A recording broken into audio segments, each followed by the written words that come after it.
Hello everybody, it's Foster, and I am back with another video. I'm going to be reading Places We've Never Been by Kasie West. Chapter 17. A bison welcomed us to Yellowstone National Park. 3,500 miles of wilderness sitting on top of a volcanic hotspot. At least that's what the brochure we were handed on arrival read. It didn't wave or even glance our way, but the huge creature sauntered into the road in front of our RV and stopped, forcing us to come to a halt. I had been in the passenger seat for the last several hours, giving Mom extra love but figuring out no extra facts. Ezra appeared between us, curious why we had stopped. Whoa, it's huge. It's cool, I said, but I thought they wandered in packs. Packs? Ezra said. Herds? I asked. I think they do, Mom said. Maybe he's looking for his friends. In the middle of the road? Honk at it, Ezra suggested. We were told not to harass the wildlife. This is their home, Mom said. We'll just wait. But what about our schedule? Ezra said in false distress. You're such a smart aleck. I think you meant a different word, but I appreciate you censoring your language for Nora's underage ears. I backhanded Ezra across the stomach as my gentle reminder that we were supposed to be giving Mom more love. Ezra sat on me. Get off, you're crushing me! I tried to push his back, but it was useless. So I changed up my tactic and hugged him around the waist instead. He slapped at my hands on his stomach and stood up. I win, I said. He leaned on the dashboard. How long do you think it's going to stay there? As long as it wants to, Mom said. I laughed and pulled out my camera, snapping a few pics for Paisley. Ezra, go out there and try and scare it away. I'll record you. He moved towards the door as if he thought I was serious. Mom grabbed hold of his arm. That is a wild animal. You will not leave this vehicle. Mom, it was a joke. We were joking. That thing would eat me for breakfast. Okay, good. I thought I'd raise smarter kids than that. You didn't, I said.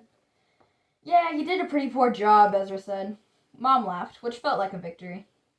Somebody in a car in the opposite lane laid on their horn. The bison shifted, facing that car. Oh crap, Ezra said. Are we about to see some property damage? But instead of ramming the tiny Coralora, whatever that is, the bison walked into the grass on the other side. I fear we just had our peak Yellowstone experience too early, I said. We might as well exit Wyoming and go to Spokane at this point. You do know Yellowstone is the place where geysers spew boiling water 400 feet in the air, right? Mom asked. I thought we established you didn't raise smart kids, I said. She smiled.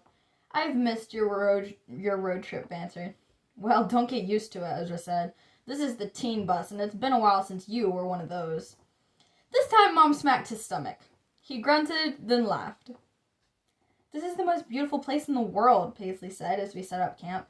She threw her arms out and spun in a circle as if the tall pines and blue skies that surrounded us were her doing.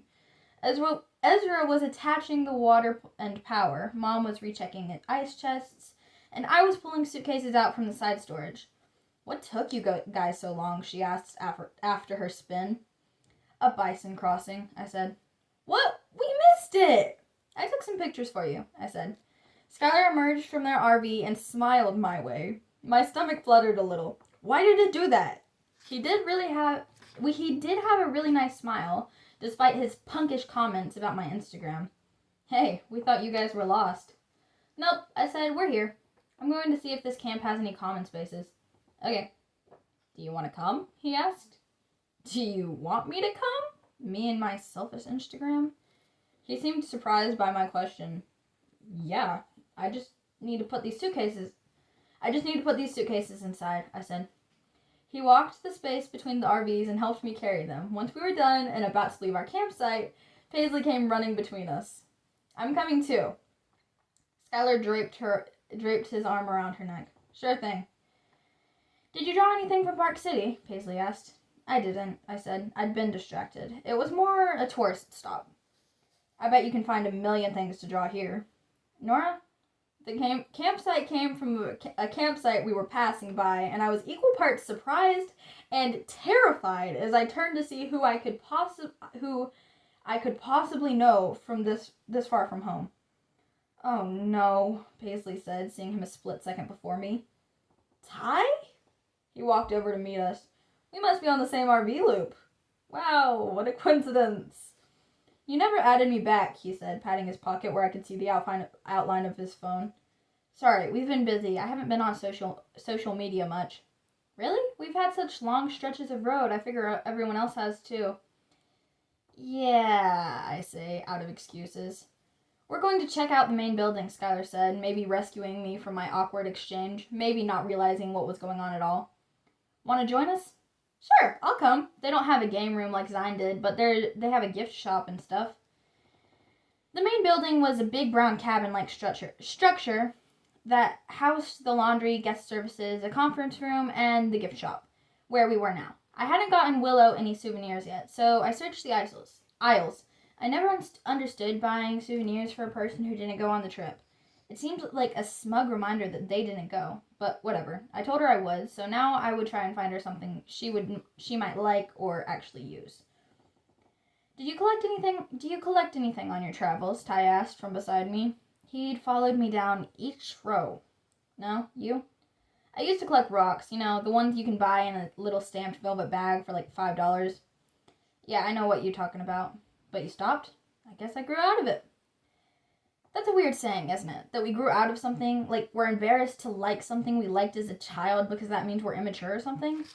I don't think we have to grow out of things. Maybe we were our truest selves as children before we let that expectations of everyone else dictate who we should be.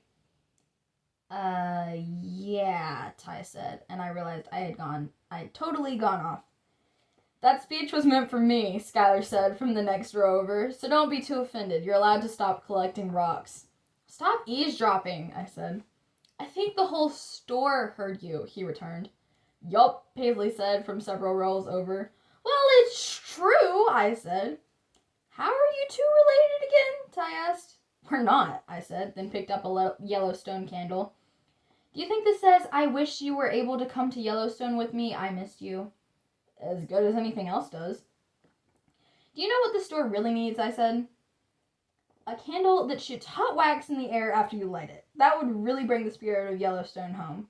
I really said that out loud. Skyler, obviously still eavesdropping in the next row over, laughed. You should suggest that to the candle makers, Ty said with a grin. I should. That's a $1 million idea right there. I carried the candle to the register. Paisley joined me, holding a pair of Bison socks. More like $1 million lawsuit. Where did you get those? I asked. She pointed to the far wall. That's a better gift. I'll tell the Bison story, and Willow actually likes socks. Skyler was at the register now too, holding a magnet. Who was he buying the magnet for? Riley? Did Riley have a magnet board with pictures of her and Skyler all over it? Ticket stubs of places they'd gone together? Stop, I told myself. Why do I care? I went to the socks wall and found a pair of green and brown Bison socks. As I was about to turn back, I noticed a rack of beaded friendship bracelets that didn't look exactly like the one that Skylar had given me, but they had the same feel. They were sold in pairs, of course, like all friendship jewelry was.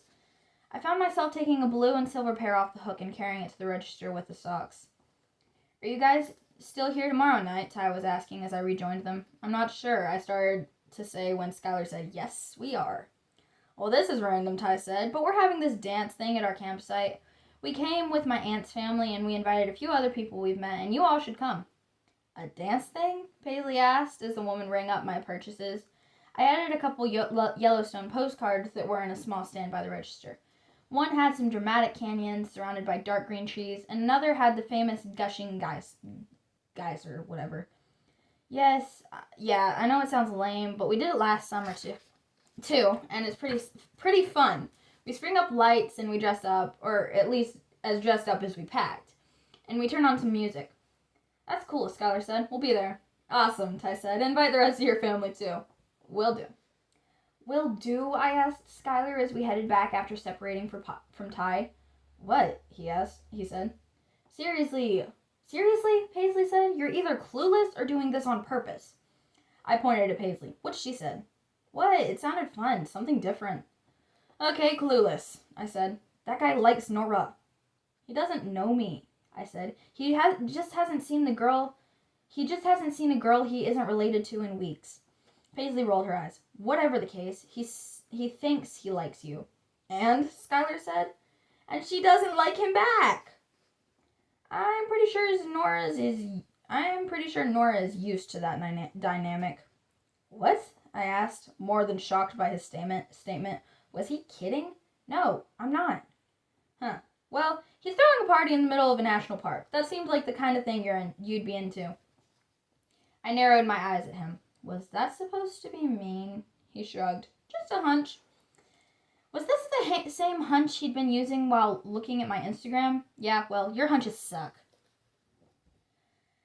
Do you know why she's called Old Faithful? Paisley asked the next day as we stood behind the wooden barriers ready to see what drew people from all over the world here. I had my pad out and was sketching the surrounding area of dark green pines and sandy hills, waiting for the main show. Because she erupts like clockwork or something? She erupts every 35 minutes to 2 hours. I personally don't think something with an hour and a half window should be considered faithful. I mean, if I were an hour and a half late to something, nobody would call me good old faithful. Maybe if you had always been 30 minutes to an hour and a half late, they would. Paisley smiled. True. Steam had been seeping from the geyser since we got there, like a warning. Some kid from another group near us said, "Why do we have to be so far away?"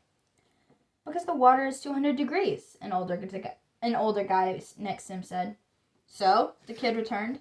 "So it would boil your skin right off." "Nice," Paisley said. "I only like fried skin," Skyler said, "with a little flour and seasoning." I didn't reward his comment with a laugh this time. I was still irritated with him about the little digs he'd been making at my social life. Wasn't he the one who said we weren't experts on each other's lives anymore? "Ew," Paisley said. "Are you vegetarian now?" he asked. "After that thought, maybe I am." "Bacon," Austin said. "The only thing keeping me from becoming full-on vegetarian." "Really?" I said. "The only thing?" "That and steak." A low murmur from the crowd drew my attention to the geyser, where steamy water was slowly bubbling up. A foot at first, then 5, building and building until it shot in the air at least 100 feet. At this, the crowd let out a cheer.